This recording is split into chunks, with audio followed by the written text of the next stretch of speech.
मशहूर अभिनेत्री रकुल प्रीत सिंह ने सदगुरु के साथ एक बेहद रोचक मुद्दे पर बातचीत की। पेश है उस संवाद के संपादित अंश। रकुल प्रीत सिंह ने कहा, सदगुरु, पिछले जन्म के बारे में आपके क्या विचार है? क्या यह संभव है कि हर इंसान यह जान सके कि उसका अतीत क्या था? सदगुरु ने कहा, जिन लोगों के एक से ज्यादा बच्चे हैं, अगर उन्हें ध्यान दिया जाए तो वे इस बात को समझ सकते हैं, या फिर इसे समझने के लिए आप अस्पताल जा सकते हैं। आप अगर अस्पताल जाकर वहां ऐसे 10 बच्चों को ध्यान से देखें जो हाल ही में जन्मे हो, तो आप पाएंगे कि वे सभी 10 बच्चे एक जैसे नहीं हैं। हालांकि वे अभी अभी पैदा हुए हैं, फिर भी एक जैसे नहीं हैं। उनमें से हर एक की अपनी एक अलग खासियत है।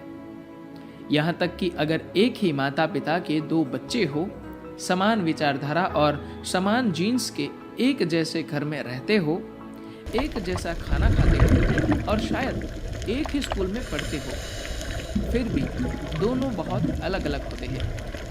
इससे हम मान सकते हैं कि ऐसा कोई डाटा हो जो आपको अपने भाई बहन से इतना अलग बना रहा है।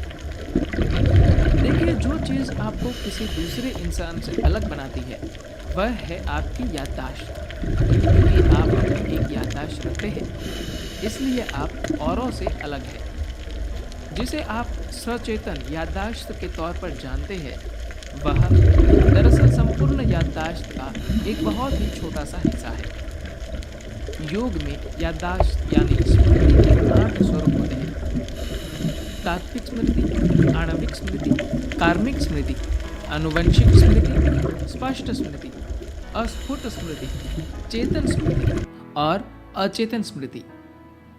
आमतौर पर आप स्मृति के केवल बहुत छोटे से हिस्से के प्रति सचेत होते हैं। आपकी त्वचा को यह आज भी याद है कि आज से लाखों साल पहले आपके पूर्वज कैसे थे, उनकी रंगत कैसी होती थी। कुछ भी भुलाया नहीं गया है। तो क्या जीवन इस शरीर के जन्म से भी परे जाता है? बेशक जाता है, लेकिन मैं नहीं चाहता कि आप इन चीजों पर विश्वास करें, क्योंकि जैसे ही आप इन चीजों पर विश्वास करने लगते हैं, आप चीजों को लेकर कल्पना करना शुरू कर देते हैं।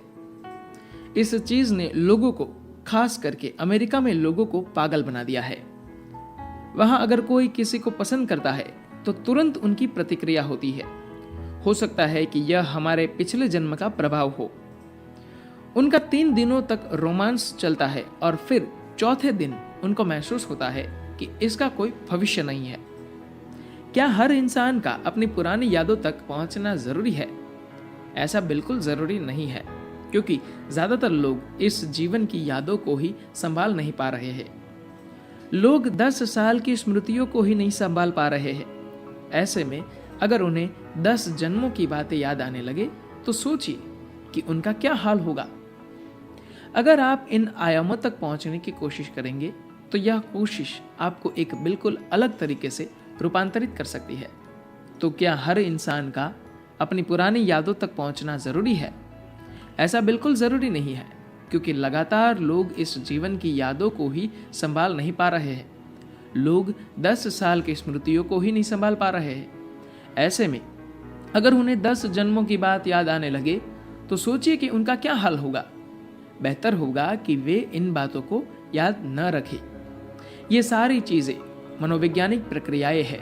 मनोवैज्ञानिक प्रक्रिया के जरिए आप कभी भी यादों के उन बैरियर को नहीं तोड़ सकते हैं जो आपके एक जन्म को दूसरे जन्म से अलग करे। इसे जानने के लिए आपके मनोवैज्ञानिक ढांचे से कहीं अधिक गहरे आयाम को सक्रिय करना होगा। सवाल है कि क्या यह संभव है? बेशक संभव है, लेकिन आखिर इसका मकसद क्या है?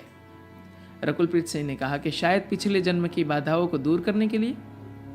सदगुरु ने कहा, देखिए, आप जो कह रही है उसका मतलब है कि आपके जीवन में कुछ खास चीजें गलत हो रही है। इसका मतलब है कि कहीं ना कहीं आप जीवन को संभाल पाने में अक्षम है। ऐसे में अब अगर किसी पिछले जीवन के अनुभव आपको दे दिए जाए तो क्या आप उसे ठीक ढंग से संभाल पाएंगी? बिल्कुल नहीं।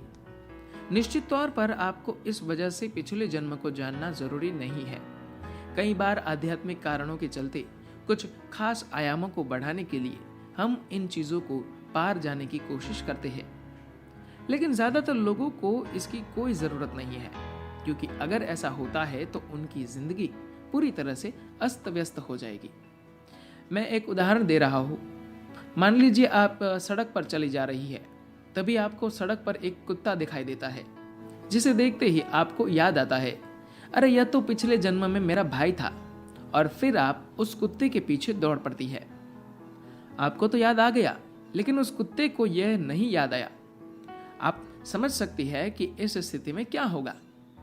इसलिए आपको इन सारी चीजों पर विश्वास करने की जरूरत नहीं है, लेकिन क्या इन चीजों का अस्तित्व होता है? निश्चित तौर पर ऐसी चीजें होती है।